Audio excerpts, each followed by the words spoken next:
So as we've done in the past, in order to prove that two lines are parallel, we must either prove that the corresponding angles are congruent, the alternate interior angles are congruent, the alternate exterior angles are congruent, or the consecutive interior angles are supplementary.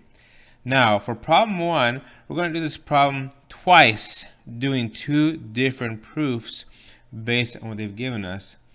However, we got to notice that we're going to prove these are parallel. So if you look at our diagram, they're not parallel right now. They appear to be, but they don't have these little things on there. And if they don't have those things on there, those little markings, those little feathers, then we can't consider them to be parallel. Well, we are given that angle 5 is congruent to angle 4. So we'll start with that. And that those are given. If we note, angle 4 is a vertical angle with angle 1. What's true about vertical angles? They are equal to each other. They are congruent. Now, we have a special case here. Fact 1 is fact 2. Fact 2 is fact 3. Therefore, fact 1 is fact 3. This is following a very specific pattern, a very specific order, and so this allows us to use a transitive property. So now we've proven that angle 5 is equal to angle 1, but those are corresponding angles. So if I have corresponding angles and they're congruent, by the corresponding angles converse theorem, we can say that line G is parallel to line H. And we're done with the proof because we got where we wanted to.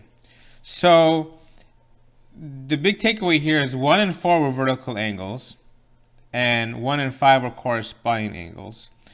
And knowing that these are, there is no vertical angles theorem that says if the angles are congruent, the lines are parallel.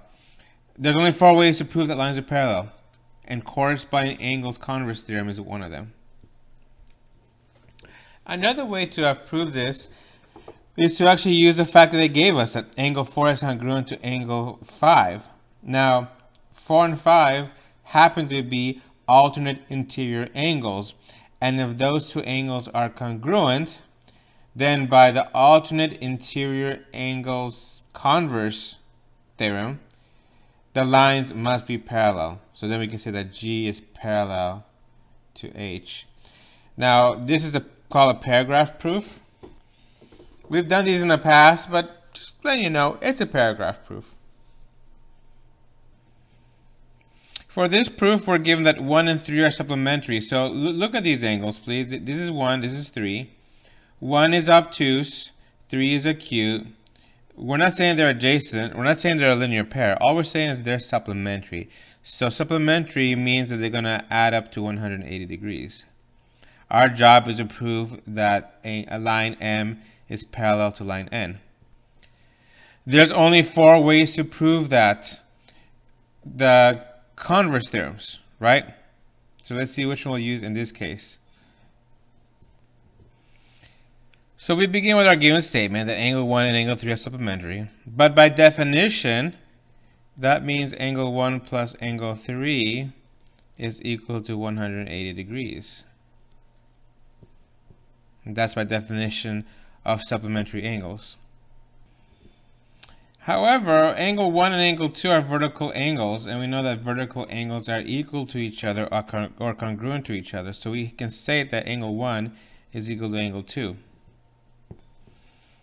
Since angle 1 is angle 2, I can substitute that into here, right? So that's going to be angle 2 plus angle 3 is equal to 180 degrees. So now we're looking at these two angles, 2 and 3, and they happen to be neighbors on the same side of the street in the same block. We call these consecutive interior angles. So by the consecutive interior angles converse theorem, we can say that these two lines are parallel, right? Because if the consecutive interior angles are supplementary, then the two lines are parallel. If you're having a hard time recognizing the converse theorems, please have your notes available where we talked about those converse theorems, and you be using those notes along with these new notes. Notice how when we're given a statement for a proof and there's no equals, at some point we're going to probably create equals. So that's why it's important to know what supplementary means, or what some of these other vocabulary words mean. What would these words allow us to do as far as equations are concerned? Another one here is vertical angles, right? Vertical angles allow us to make these two angles equal to each other. So we started off with the lesson talking about how there's 4 ways to prove that lines are parallel. We showed you 2 ways by using 2 of the converse theorems. For your summary, what 2 converse theorems were used in the above 2 proofs?